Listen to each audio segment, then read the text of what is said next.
wake that ass up. In the morning. The Breakfast Club. We are the Breakfast Club. Let's get in some front page news. That was a good banger, though. That was a good jam. That's tough. I love it.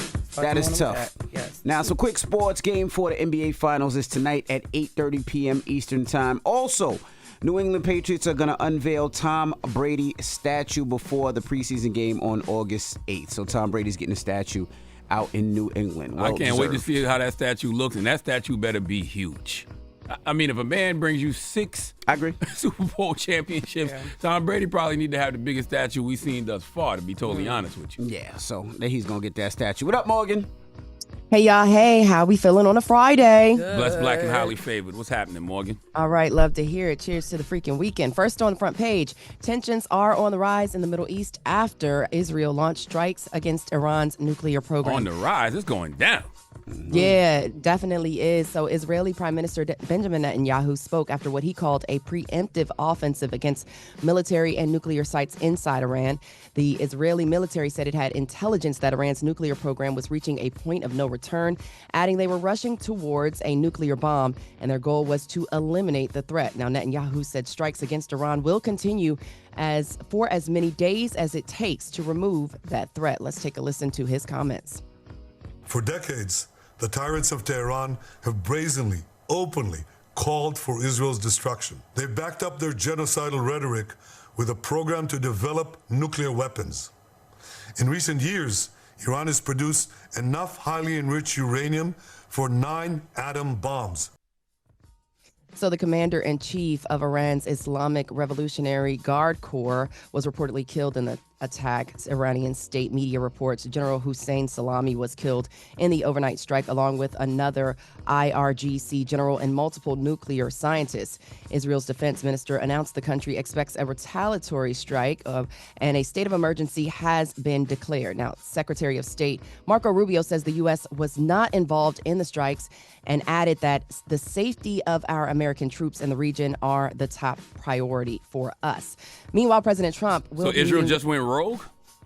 They said it was preemptive because, again, it basically the U.S. and Israel are allies, and the U.S. and Israel both believe that Iran should not have nuclear weapons. That's true, but back in May, intelligence said Israel may strike Iran, and they said if they was to do that, then that would be a break from America. So, why wouldn't America, intervene to stop this? But do you think America had heads up? Because the fact that they were telling... Yes, I just said that. I said intelligence. Into that. Back in May, intelligence. They were telling people get out of there and tell family get out. They knew it was going to happen. Yeah, actually, let me go ahead and get into that. So President Trump, he will be meeting with National Security Council today to discuss that strike. Iran has, of course, responded by launching over 100 drones at Israel. A spokesperson for Iran's armed forces says both Israel and the U.S. will pay dearly for the attack. And before the attack, Trump warned of a chance of a massive conflict in the Middle East. He spoke about his decision to evacuate non-essential American personnel from the region. Let's take a listen to President Trump. Look, there's a chance of massive conflict. We have a lot of American people in this area, and I said, we got to tell them to get out because something could happen soon. And I don't want to be the one that didn't give any warning and missiles are flying into their buildings. It's possible. So I had to do it. Yeah, so Trump made those comments just hours before the attacks actually went down. Now, he also said that he's not sure if the strike will help or hurt talks with Iran, which we're supposed to be having this weekend, over the country reducing its nuclear program. But he does maintain his stance, saying that Iran cannot have a nuclear weapon. It's also unclear if the U.S. will play a role in any potential action. So I imagine, on a personal note, that this will be a fluid situation, as I did mention before. U.S. and Israel are allies. So. If this is what Tulsi Gabbard was saying in that video when she was warning us of being on the brink of nuclear annihilation, then now I really want to double down on Donkey of the Day, because why wouldn't they just tell us this? Especially since back in May, intelligence said Israel may strike Iran. And I just don't understand, why wouldn't America intervene to stop this? So, do you not feel... Well, go ahead, what you say, Morgan? I was going to say it's just a lot, between this and what's going on with the protests across the country, immigration. I mean, it kind of seems to be adding on to the pile, and you wouldn't want to, ruffle the feathers of the American people.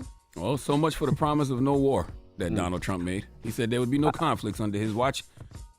Well, Well, let's continue the conversation at 7 a.m. We will continue to talk about what is happening here on the home front with the protests in L.A. and across the nation. So stick around for more front page news. All right, we'll see you next hour, Morgan. Morning, everybody. It's DJ NV, Jess Hilarious, Charlamagne the Guy. We are the Breakfast Club. Let's get in some front page news. Start off with some quick sports. Game 4 is tonight. OKC versus Indiana Pacers. 8:30 tonight will be Game 4.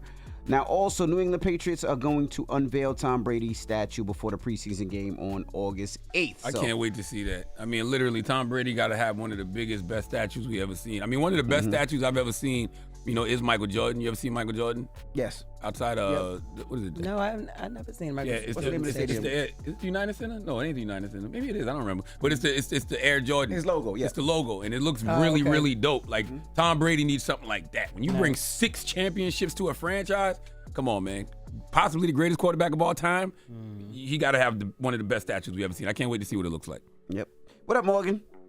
Yeah, hoping the people that made the D Wade statue. Never mind, I won't get too much into yo. that. Yeah, before I get into news on the home front, let's get into some more tragic international news. Air India says at least 241 people are dead following a plane crash in the western part God. of the country. Yes, only one passenger survived the crash, and he told the Hindustan Times newspaper that he heard a loud noise seconds after takeoff. He said there were bodies all around him when he got up and then ran from the plane before someone grabbed him and put him in an ambulance. Now, the Boeing 787-8 Dreamliner was bound for London when it reportedly crashed into residential quarters of a doctor's college near the airport. So they were trying to, it appears they were trying to make that emergency landing, but tragedy struck. That is horrible, man. Prayers up for every single person who lost their life on that flight. Listen, Morgan, you said they ran into a residential neighborhood, but I haven't heard anything about anybody dying in those headquarters. I just heard about the 200 people on the plane. No, but this story is still developing, so I'm sure that those numbers will come out and surface, and we'll get more details as the story develops. I know that one person who lived got a testimony. Survival's guilt. My man, well, he was covered. And then to get up and run, woof, Yeah. the adrenaline.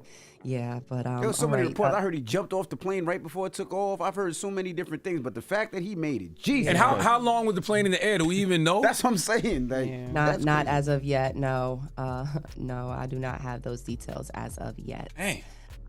But yeah, unfortunate story. Now on the home front, a U.S. senator was forcibly removed from a Homeland Security press event in Los Angeles and reportedly arrested. California Democratic Senator Alex Padilla was grabbed by officers while attempting to ask questions to DHS Secretary, that's Department of Homeland Security, Secretary Kristi Noem about immigration operations in Los Angeles, California. Let's take a listen to that audio in that incident as he was trying to ask questions and he was being removed from the room. I'm Senator Alex Padilla. I have questions for the Secretary because the fact of the matter is a half a dozen violent criminals that you're rotating on your heads off.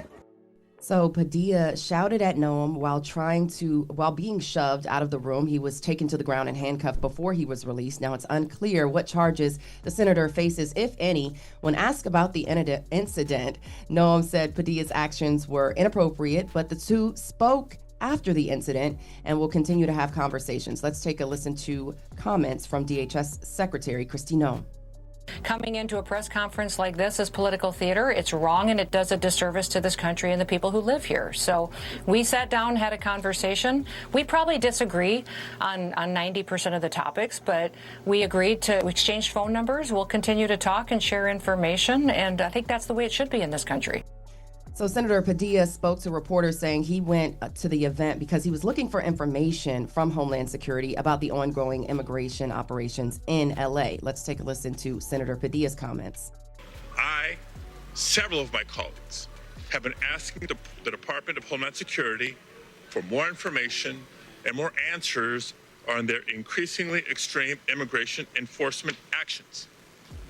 And we've gotten little to know information. So Senator Padilla went on to say, if this is how they treat a senator, imagine how they treat everyday people. Now, LA Mayor Karen Bass also slammed DHS Secretary Kristi Noem following this incident, asking pretty much how could you not recognize one of two of California's sitting senators? And she went on to say, with a little bit of a read, she worked with Kristi Noem before and she no longer recognizes her.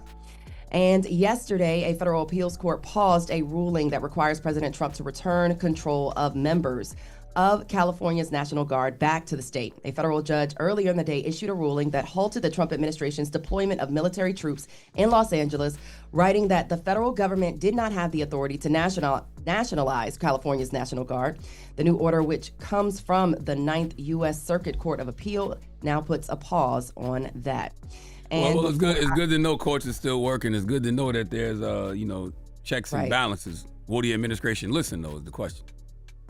That is the part. You're right about that. That is the question, and we will continue to see what happens over the course of this weekend. You know, there are going to be these protests that are happening in whether they're anti-ICE protests or that are continuing on, or the protests also called, I believe it's No King's Day, that's taking place across the country, protesting President Trump's military parade that is set to take place here in Washington, D.C. over the weekend as well. And just before I go, one little fun fact, it is Friday the 13th. Where's Jason?